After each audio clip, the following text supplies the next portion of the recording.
마태복음 5장 5절 말씀입니다. 제가 안경 안 가지고 와가지고 침침한데 같이 읽겠습니다. 5장 5절입니다. 5장 5절. 같이 읽죠. 온유한 자는 복이 있나니 그들이 땅을 기업으로 받을 것이며. 아멘. 우리가 전 시간까지 심령이 가난한 자의 복, 그리고 애통하는 자의 복을 공부를 했습니다. 팔복 가운데, 그리고 오늘은 이제 애통한 자의 복에 의해서 온유한 자의 복을 말씀을 드릴 텐데요. 사실 앞에 이 네 복이 뒤에 네 복과 구조상 연관이 되어 있어요. 그러니까 이 구조상 연관이 돼서 내면화, 예면화로 나눌 수 있는데요. 떼지 않고 이렇게 사실 심령이 가난한 자는 복이 있다, 애통하는 자는 복이 있다, 온유한 자는 복이 있다, 의에 지르고 목마른 자는 복이 있다. 앞에 네 개의 복이 팔복 가운데 구조상 뒤에 네 복과 연관이 있다. 앞에는 내면화고 뒤에는 예면화된 복인데요. 이 구조를 이제 제가 한번 언젠가 또 좀 설명을 해드리면서 풍성하게 들은 얘기를 원하고요. 오늘은 먼저 온유한 자의 복에 대해서 말씀을 드리도록 하겠습니다. 온유한 자는 복이 있나니 그들이 땅에서 기업을 받을 것이다. 심령이 가난한 자 혹은 애통하는 자에 대한 그 복이 무엇인가를 쭉 나누었는데요. 여기는 온유한 자의 복입니다. 사실은 이 온유한 자의 복은 어떻게 보면요, 돋보기까지 가져오셨네. 아이고, 감사합니다. 환하게 보이네. 온유하단 말이 파리우스라는 단어인데요. 이 파리우스라는 단어를 추적해 보니까 프로슈케란 단어로부터 파생돼서 나오더라고. 단어의 흐름이 이 프로슈케란 단어가 혹은 기도, 혹은 예배, 혹은 간청, 그런 뜻이 있습니다. 그러니까 어떤 면에서 보면은요, 온유한 자라는 것은 하나님과 나와의 관계 속에 있는 내면의 나의 모습이죠. 내면의 나의 모습입니다. 나는 어떤 모습을 하나님 앞에 가지고 있는가. 우리가 온유하단 말은 일반적으로 따뜻하다, 이렇게 좀 그렇게 말을 할 수 있잖아요. 근데 여기 부드러운 사람, 겸손한 사람, 등등으로 말할 수가 있는데요. 저는 오늘 시간이 되면 세 가지 다 설명을 할 것이고, 시간이 안 되면 두 가지 정도 좀 설명하고 계속 이어가서 말씀을 드리려고 하는데요. 온유한 자는 복이 있다. 그 복을 이 땅에서 기업을 유업으로 받는다고 말씀하고 있는데요. 온유한 자는 어찌 보면은 타인의 권리를 가장 존중하는 사람, 이렇게 번역할 수 있을 거예요. 온유한 사람은 그 내면에 타인의 권리를 가장 존중하고 다른 사람을 풍성히 이해해 주는 사람, 이런 사람을 가리켜서 말을 합니다. 그러니까 누구도 적으로 삼지 않는 사람, 피해를 당했다고 내가 다른 사람을 복수한다든지 복수심에 불타는 그런 사람이 아니라는 것이죠. 이 말을 성경적으로 말한다면 하나님의 절대적인 주권에 복종한 사람, 이것이 온유예요. 그러니까 이 온유란 단어의 파생 보면은 간청, 기도, 예배, 경배 이런 뜻에서 나온 것을 보면은 단순한 것이 아니라 하나님의 절대적인 권위 앞에 복종하는 사람, 그 주권 앞에 무릎을 꿇는 사람입니다. 그러니까 하나님의 처분을 전적으로 따르는 사람, 이런 사람이 온유하다, 이렇게 말할 수가 있을 겁니다. 그러니까 하나님의 뜻과 내 뜻이 있을 때 하나님의 생각, 하나님의 뜻 앞에 내 뜻을 접고 아멘으로 순종하는 사람, 이 사람이 온유하다, 이렇게 말할 수가 있습니다. 이 사람이 받는 것이 뭔가? 땅을 기업으로 받는다. 여러분, 우리 땅 좀 받읍시다. 사실은 이 기업으로 받는단 말이 클레노메노라는 단어를 쓰는데요. 내 노력과 내 의지와 상관없이 상속자 이 의미를 갖고 있어요. 그러니까 내가 애써서 획득한 것이 아니라 거저 받은 하나님의 선물이다. 우리가 받으려고 붙잡으려고 해서 주신 것이 아니라 하나님이 주신 내게 베풀어 주신 선물이라는 거예요. 자, 이 온유한 자가 받을 이 복에 대해서 세 가지 정도 말할 수 있는데요. 그 중에 하나가 인간사의 보편적인 원리입니다. 우리 이 세상을 살아갈 때 이 원리만 잘 추적을 잘 따라가도요. 정말로 우리 주변에 많은 사람들이 그러잖아요. 인복이 있다. 저 사람 중에 이렇게 좋은 사람들이 저렇게 많지. 이 말을 들을 수 있어요. 또 하나는 성도들이 하나님께로부터 받은 축복으로서의 원료이고요.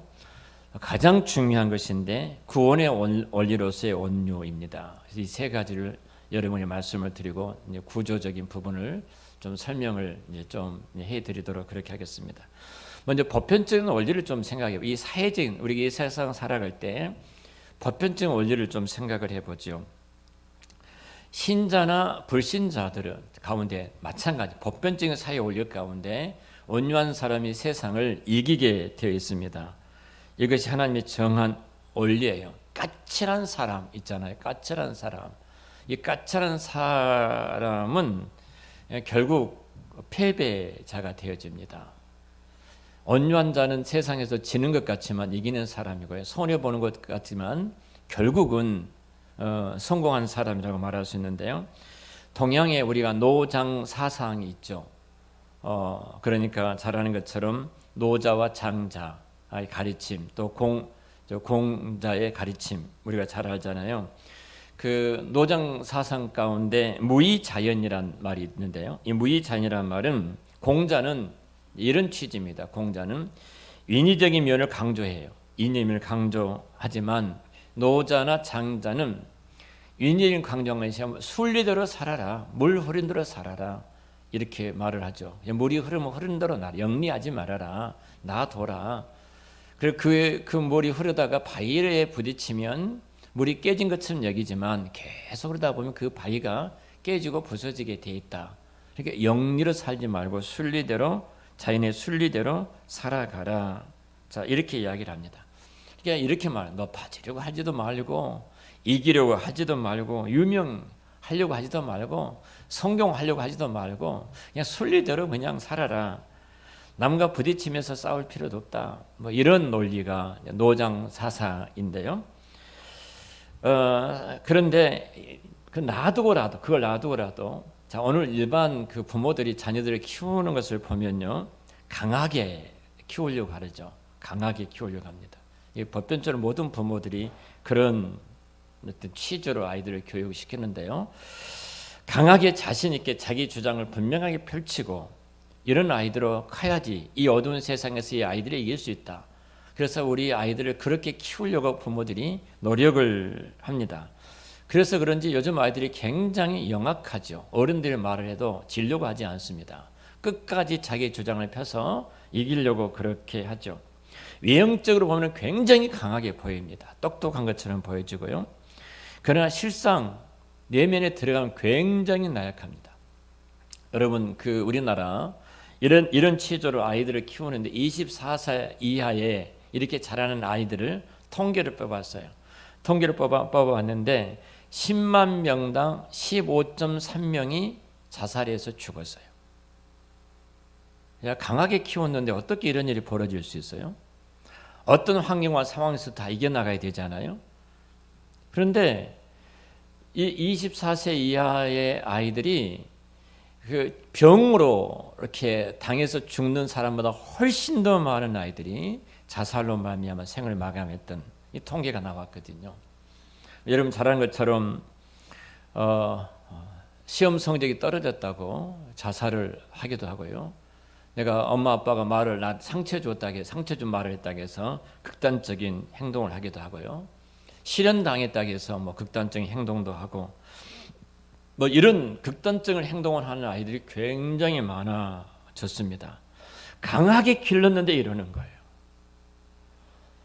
그러니까 오히려 강하게 기른 것 같지만 그 내면에는 훨씬 더 약하다는 겁니다.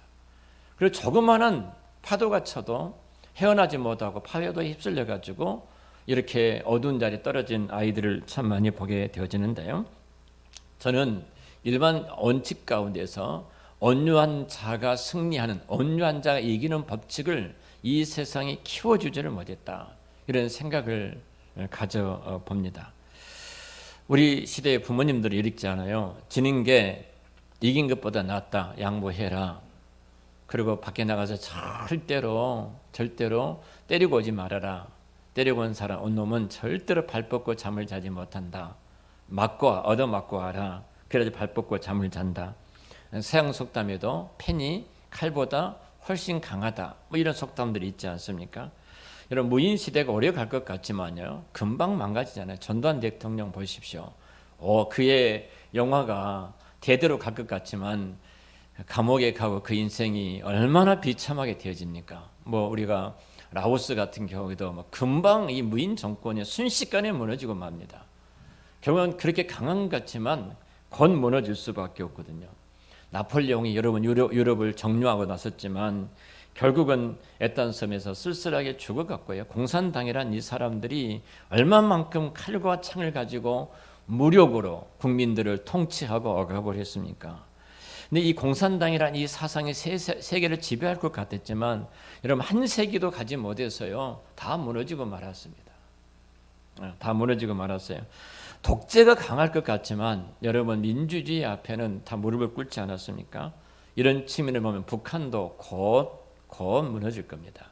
김정은이가 앞에는 큰 소리를 치고 그냥 거드름 피우고 그 제2인자 그 앞에 무릎을 꿇고 그냥 귓속말하고, 이런 진짜 못된 놈이 오래 갈 것 같아요? 그거 보면 여러분, 머지 않았어요. 곧 망합니다. 곧 망. 제가 예언한 것 같은데 곧 망해요. 절대 팔 뻗고 잠을 못 잡니다. 최근에 통계를 보니까 최근에 김정은이가 자기 정권을 이제 확보를 했습니다. 그런데도 불구하고 700명을 처형을 시켰는데요. 오케스트라 단장을 처형을 시켰는데 단원이 보는데 아주 무자비하게 처형을 시켰더라고요. 그 말은 무슨 말이에요? 두렵다는 거예요. 두렵다는 거예요. 여러분, 이런 강함을 갖고 있는 사람이 세상에 이기는 것 같지만 결코 그러진 않습니다. 일반 세상에서도요, 온유한 사람이 굉장히 무기력한 것처럼 보여집니다. 힘이 없는 것처럼 보이고 약한 것처럼 보입니다. 온유는 무조건 양보하는 것은 아니죠. 뭐 타인을 늘 배려하는 것이 온유고요. 먼저 가라고 양보한 것이 온유고요. 운전을 해도 저놈이 내 앞서가 빵빵거리면서 추격해서 그 앞에 가는 것이 온유가 아니라요, 먼저 가면 얼마나 바쁘시면 저래 먼저 가십시오. 잘 가십시오. 안전하게 가십시오. 이게 온유예요. 온유. 우리의 마음속으로 근데 어떻게 해요? 이놈 봐라. 이 어두운 생각이 우리의 마음을 찾아오고 있거든요. 남의 입장을 충분히 이해하는 사람. 일반 사회적으로 그래요. 그러니까 이 온유는 누구든지 이 땅에서 적을 삼지를 않습니다. 그래서 온유한 사람을 이렇게 말해요. 갈대와 같다. 여러분 아는 것처럼 갈대는 부러지는 법이 없습니다. 아무리 태풍이 불어도요, 넘어지는 법이 없습니다. 강한 나무가 줄기가 부러지고 나무가 부러지고 뿌리째 벗겨지지 갈대는 무너지는 것이 없어요. 세상 사람도 마찬가지예요. 온유한 자가 다 땅을 차지하고 있거든요. 그 사람이 모인다는 거예요. 그래서 일반적인 법칙도 이러는데 그리스도인들은 어떻게 해야 되는가? 자, 오늘 이제 교회로 다시 돌아와서 일반적인 법칙을 봤는데요.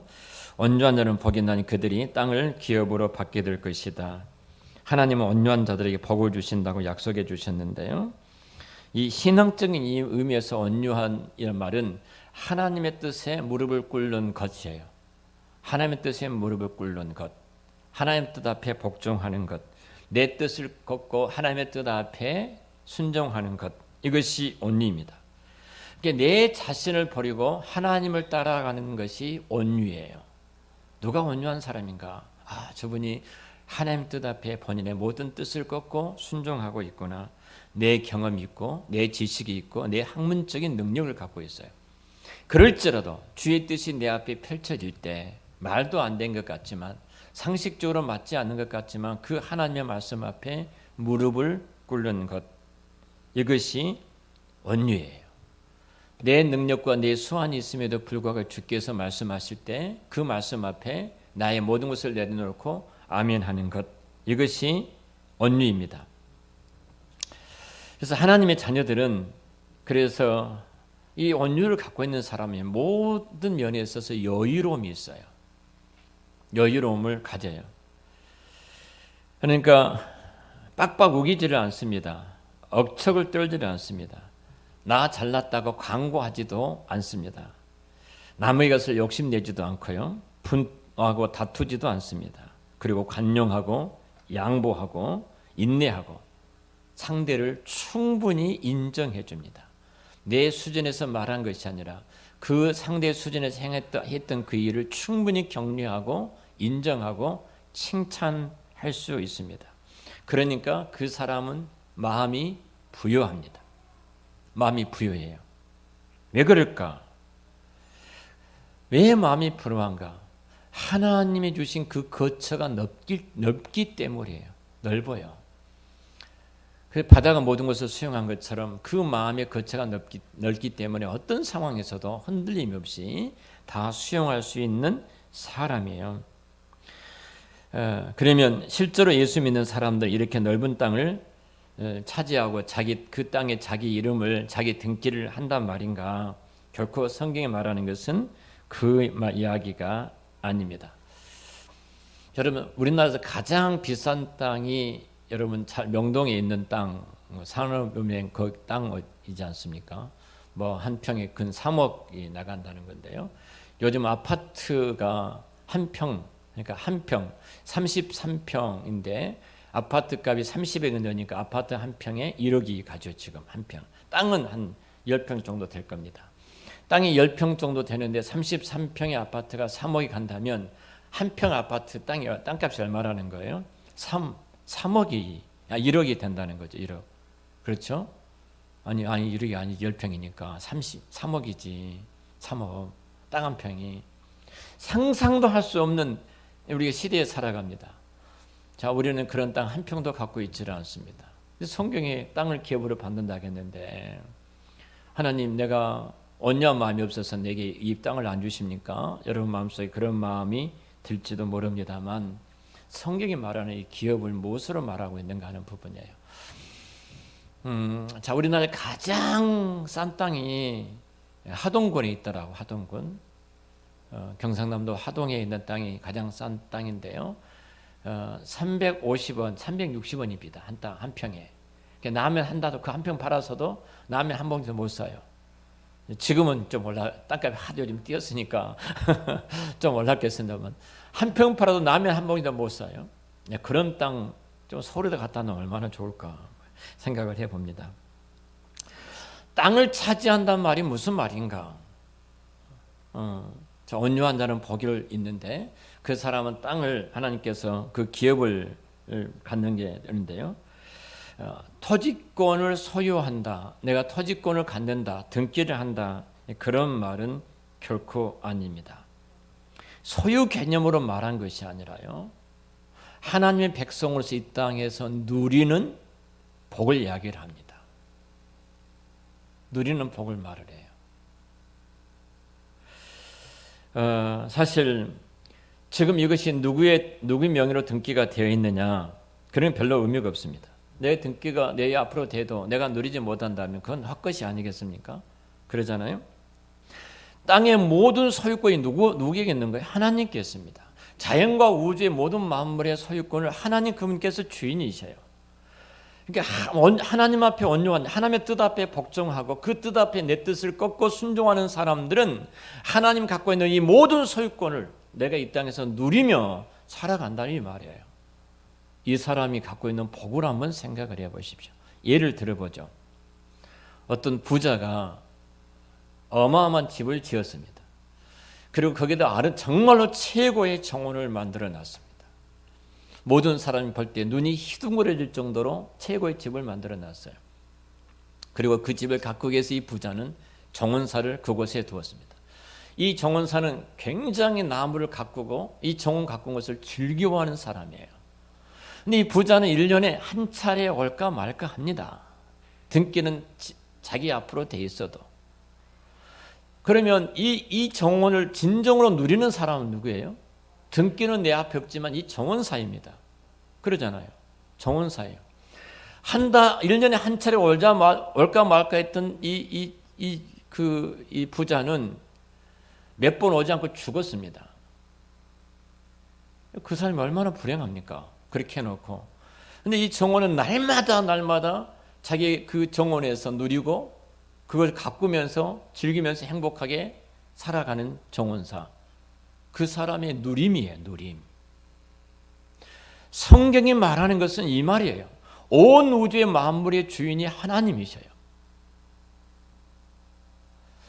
제가 어제도 집에 가서 이렇게 이제 머리가 좀 아팠어요. 한 7시 좀 넘어서 내가 그래 좀 늦게 가는데 토요일 날 여러 가지 때문에 일찍 갔습니다. 일찍 갔더니 그냥 이제 집사람하고 손주들하고 밥 먹는 거 가지고 그냥 싸우고 있는 거예요. 먹는다 안 먹는다 울고 막 싸우는 거예요. 좀 쉬러 갔는데 그냥 얼마나 울음소리가 막 나든지 도무지 내 좀 머리를 식히려고 일찍 갔더니 시킨 것이 아니라 더 스트레스 확 받는 거예요. 예쁜 손주도 참 예쁜데. 그래서 예한이만 할아버지 쫄쫄 따라하면서 웃으면서 방긋방긋 웃고 있고 나머지는 다 지금 그러고 있고. 그래서 예한이를 잠깐 보고 있다가 예한이 몰래 제가 이제 한강을 이제 걸어 나갔습니다. 걸어 나간 거예요. 걸어 나가는데 얼마나 아름다운지 야경이. 다 내 것 아니에요. 내가 누리니까. 내가 얼마나 행복해요. 이렇게 그 바람도 얼마나 상쾌하고 좋든지 늦은 시간이지만 쭉 한강을 걷다가 왔어요. 근데 우리 예한이가 왔더니 예한이가 할아버지 갑자기 사라진 것을 알고 이 방 저 방 뒤져보고 이 방에 갔다가 저 방에 갔다가 다 찾아보고 없다가 칭얼거리다 다시 방에 갔다 안 갔다. 또 이 말 들으니까 내가 이놈을 데리고 나갈 것인데 마음이 너무 안쓰러운 거예요. 내가 안쓰러운 거예요. 자, 한번 생각을 해보세요. 우리 주변에 하나님께서 누릴 수 있도록 하신 복이 얼마나 많아. 이 모든 것이 우리 아버지 것이잖아요. 믿습니까? 등기가 내 앞에 안 됐지만 누구 앞에 그 등기가 다 됐어요? 아버지의 손에 다 닿은 거예요. 내 아버지 안에 다 등기가 된 거예요. 그리고 당신의 자녀들이 그 속에서 누리도록 만드시는 거예요. 이 누림이에요. 온유한 자는 하나님의 뜻 앞에 복종하고 순종하는 자들은 세상에서 거칠 것이 없어요. 거칠 것이 정말로 없습니다. 여러분, 하늘을 쳐다보는데 돈이 들어갑니까? 자연을 바라보는데 돈 내고 자연을 바라봅니까? 여러분, 마음껏 감상할 수 있는, 마음껏 누릴 수 있는, 마음껏 찬양할 수 있는 그 은혜를 하나님께서 우리에게 주셨거든요. 근데 우리 그리스도인들이 그걸 누리지 못한 이유가 무엇일까? 바로 그거예요. 조급해요. 내가 주인이고 왕이다 보니까 내가 무엇을 이루려고 내 뜻대로 만들려고 발버둥 치다 보니까 주의 뜻과 상관없이 가다 보니까 늘 불안하고 걱정 속에 살아갈 수밖에 없는 것입니다. 이 본문에 대해서 제가 핸드릭슨 주석을 봤습니다.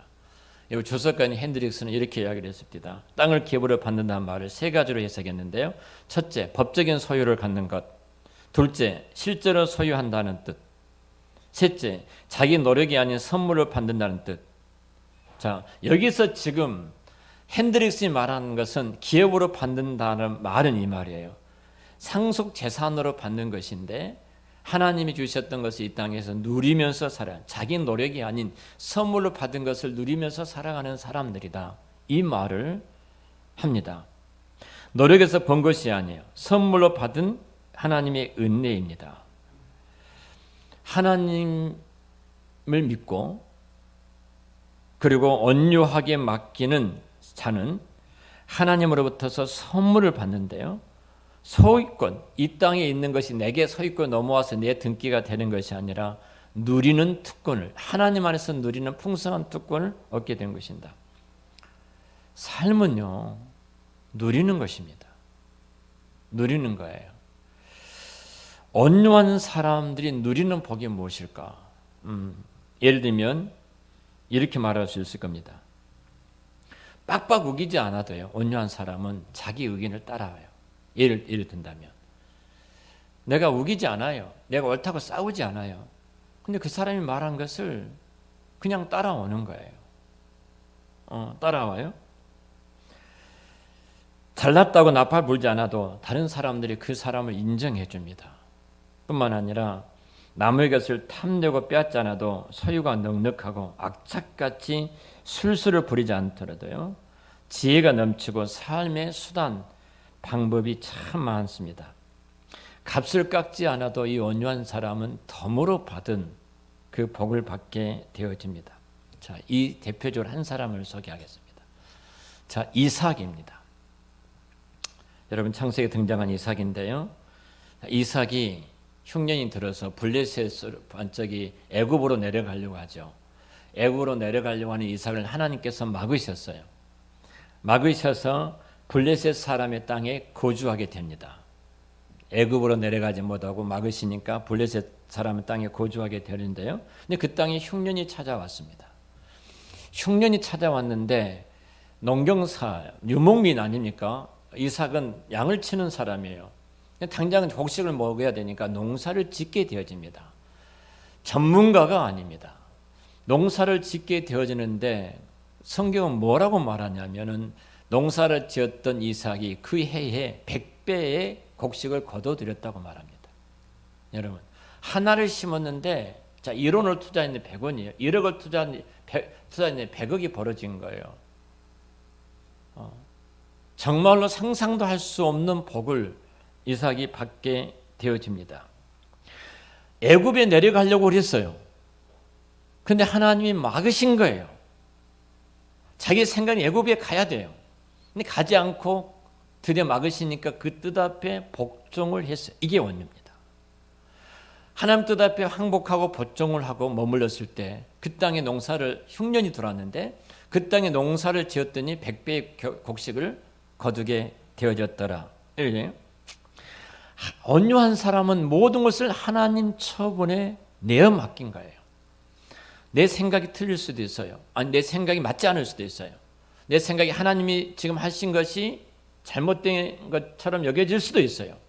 그럼에도 불구하고 아멘하고 순종할 때 하나님이 책임을 지는 사람이 되어져요. 온유한 사람이.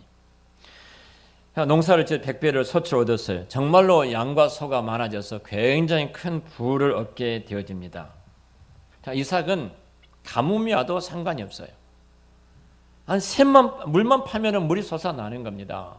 사실은 당시의 최고의 복은 바로 물의 복이 아니겠습니까? 근데 구멍만 파면은 여러분들이 어떤 사업을 딱 손만 대면은 그냥 대박을 터뜨리는 거예요.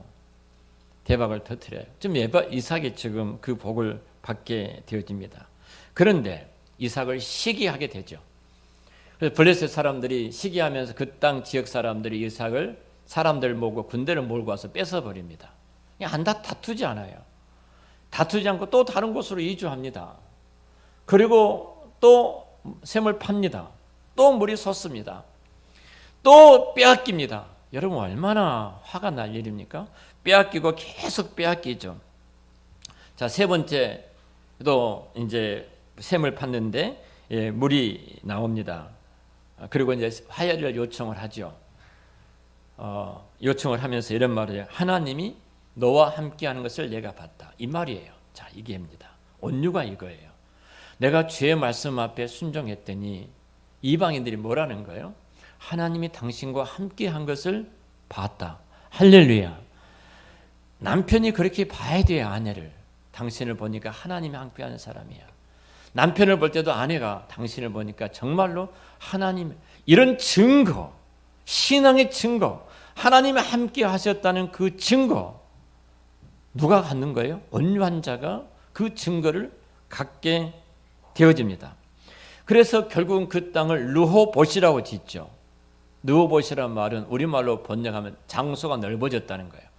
뺏기고 자꾸 주고 내려온 거예요. 그 나중에 보니까 장소가 어마어마하게 넓어지는 거예요. 자, 우리가 세상에서 경쟁할 때 저 사람을 죽여야만이 내가 이긴다고 생각을 합니다. 그래서 우리는 길을 쓰고 이기려고 노력을 하죠. 모든 수단과 방법을 가리지 않고 이기려고 하죠. 근데 과감하게 양보하고 하나님 앞에 또 다른 지혜를 구할 때 그들이 보지 못한 걸 또 내가 보게 되죠. 또 빼앗길 수 있어요. 그 나중에 돌아보면은 내 영역이 어마어마하게 넓어지는 것을 보게 돼요. 루오봇의 복을 받게 되어지는 거예요. 바로 온유한 자가 누리는 복이에요.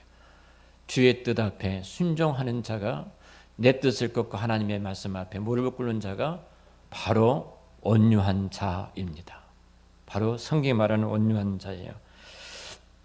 분명히 창세기 13장 7절 말씀 보면 네가 발로 밟는 땅을 다 너와 네 자손에게 주리라. 하나님께서 아브라함에게 그 말씀하지 않았습니까? 여기도 마찬가지거든요. 아브라함, 이삭의 아버지를 보죠. 그 아버지가 그랬어요. 조카 롯의 소유와 아버지 소유가 많아서 다투게 되어지죠. 자, 이삭이 아브라함을 선택하는 것은 뭐예요? 조카를 부릅니다. 너는 좌하면 내가 우할 것이요, 너가 우하면 나는 좌하리라. 바보예요. 당시에 여러분 생각, 우리 직원들이 농경사회, 유목민 사회에서 당장 소를 먹여야 되고 풀로 양들을 먹여야 되는데 제한대 목축을 놓고 지금 다투고 있는 거예요. 두 떼가 양쪽으로. 그때 우리 주인이 다 족하게 양보해 버리는 거예요. 그 종들이 어떻게 생각해요? 우리 주인 미치지 않았어? 어떻게 양을 먹이라고? 근데 그 모든 것을 양보했던 아브라함을 하나님 찾아오시죠. 걱정이 되지 않겠습니까? 하나님 그날 밤에 아브라함을 찾아오셔서 너가 봐라, 하늘의 별처럼 땅의 모래알처럼 내가 큰 민족을 만들 텐데 종행을 다 걸어봐라. 이 땅을 내가 너에게 주겠다. 이 말이 무슨 말이에요? 너가 밟았던 그 땅, 지금은 죽음 땅 같지만 이 땅에 이슬이 내릴 것이고 비가 내릴 것이고 초장이 이루어질 것이다. 이 말 아니겠습니까? 하나님이 주인이라 이 말이에요. 정말로 우리가 이 땅에서 사람을 적으로 삼지 마세요. 적을 만들지 마세요. 최고의 복은 온유한 복인데 그 온유한 자의 복은 사람을 얻게 되어집니다. 사람을 얻게 되어져요. 결국 아브라함이 그 복을 받고 조카 롯이 선택했던 그 땅은 에덴 동산처럼 멋지는 초장으로 꾸려졌지만 불과 이왕으로 심판받는 어둠의 땅이 되지 않았습니까? 세상 사람이 잘 나간 것 같지만 그것 때문에 부러워하지 마십시오. 내가 비록 정말 맨 땅에 헤딩한 것 같고 척박한 땅같이 여겨지지만 내가 하나님 뜻 앞에 순종하고 그 뜻 앞에 믿음으로 걸어간 온유한 여러분들에게는 그 땅에서 여러분을 통해서 사람들이 말하기를 당신을 보니까 하나님이 함께한 사람입니다. 그 복을 누리시기를 우리 주의 이름으로 축원합니다. 기도하겠습니다. 하나님 아버지, 은혜를 감사합니다.